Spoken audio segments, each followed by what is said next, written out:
AMD versus Intel. Yep, it's time for the big one. If you're a gamer and you want the best CPU for your computer, which should you buy? The wallet-friendly Ryzen 2700X or the beastly Core i9 9900K? Now, I'm going to start by addressing the elephant in the room. The Core i9 is the better processor, and if you want the best gaming CPU regardless of price, that's what you should be looking at. But the point of this individual video is to show you the real-world differences between the two chips and whether the extra money really makes that much of a difference. But first, this video has been made possible by HP, and it's proudly sponsored by the new Mindframe headset and sequencer keyboard. Both of these are designed for the ultimate gaming experience, with a sequencer offering breakthrough optical mechanical switches for a lightning-fast response time of just 0.2 milliseconds. The Mindframe, however, takes the word cool to an entirely new level, with 7.1 surround sound and active ear cup cooling that will chill your ears and end overheating during those long gaming sessions. There are so many great features to get excited about, and you can learn a little bit more down at the links below. As we've discussed so many times on the channel before, a better processor doesn't always translate into a better real-world performance in games. And I'm sure there are loads of people out there that will want to buy an octa-core processor, but they're not sure if the 9900K is really worth the extra money. The test I've constructed is actually pretty simple. I've grabbed both CPUs and I've tested various different games at different resolutions with two different graphics cards to see what the real-world performance will actually be. Representing the high end, we have the RTX 2080 Ti from Nvidia, and for the mid-range, AMD's own Vega 56. We're not testing really budget GPUs, as it doesn't make that much sense to use either of these processors for an entry-level gaming PC, unless you're primarily editing video or of course working professionally.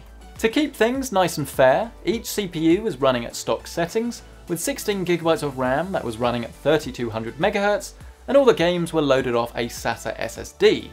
So moving to the results, it is indeed a clear win for the 9900K when we're running the 2080 Ti.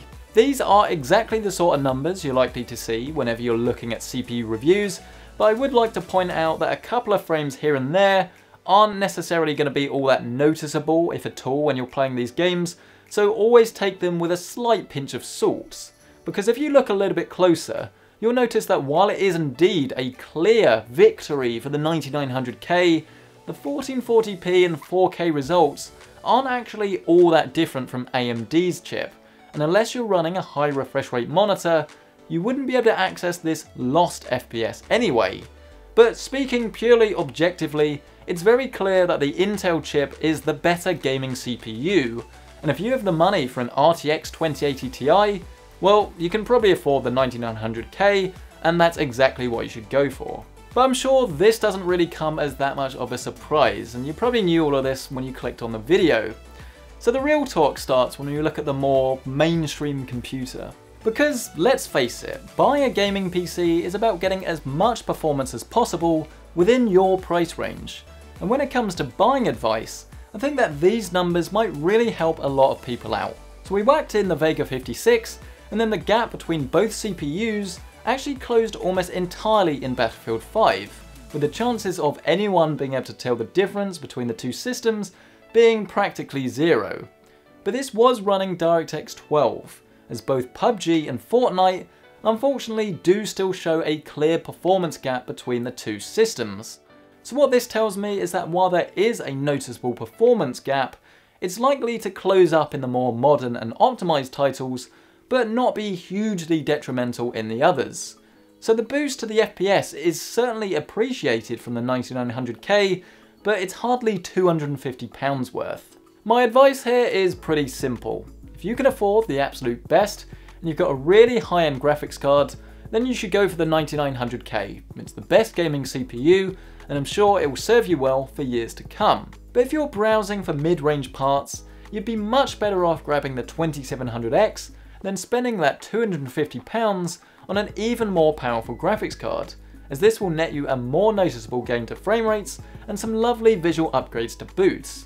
There will be times that the 2700X will be quite heavily loaded up, but even with a 2080 Ti, the chip kept up very well, and you can of course overclock the CPU to reduce this gap a little bit. Perhaps the real question that you should be asking yourself though, is whether you actually need an 8-core CPU in the first place, as while they're great for workloads, they're not always the best at gaming. So if you're looking at spending around about £300 on a chip, then there are other options available, and this is something we'll be testing very soon, so get subscribed if you're not already to check out that video. I will of course leave links to everything featured down in the description below, but don't forget to hit the like button and let me know your thoughts down in that comment section.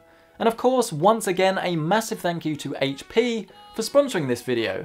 If you do want to learn a little bit more about literally the coolest peripherals around, you can find the links to the Mindframe headset and the optical mechanical sequencer keyboard down in the description below. But regardless, I really hope you've enjoyed this video. Please hit that like button if you have, it really helps out. I don't think I need to say this, but just in case, this video is not sponsored by AMD or Intel. In fact, if you're on Team Intel, hit the like button, or if you're on Team AMD, hit that like button and we'll see which is best at the end of this video. Thanks for watching, I'll see you in the next one.